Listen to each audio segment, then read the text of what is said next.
জীবের অস্তিত্ব থাকবে না। এই জীবের মধ্যে কে রয়েছে? প্রাণী আছে, উদ্ভিদ আছে। প্রাণী উদ্ভিদ দুজনেরই প্রাণ আছে, কিন্তু প্রাণীরা কি হয় না জন্মগ্রহণ করে মায়ের পেট থেকে বা ডিম থেকে জন্মগ্রহণ করে, বড় হয়, খাবার খায়, চলাফেরা করতে পারে, ঠিক আছে। কিন্তু উদ্ভিদরা জন্মগ্রহণ করে সব সব করে, বড় হয়, খাবার খায়, কিন্তু চলাফেরা করতে পারে না, ওরা এক জায়গায় স্থির থাকে।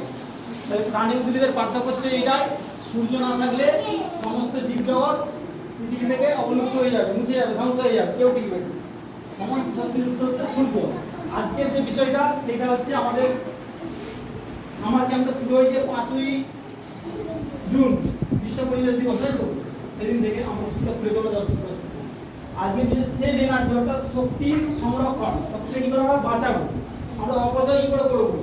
ধরো সকালে মাস্টারমশাই বলছিল সকালবেলায় যে পাখাটা কোথায় ওই ঘর থেকে চলে গেছে, 3টে পাখা 2টো পাখা চলছে, শক্তির অপচয় হচ্ছে। আমরা কেউ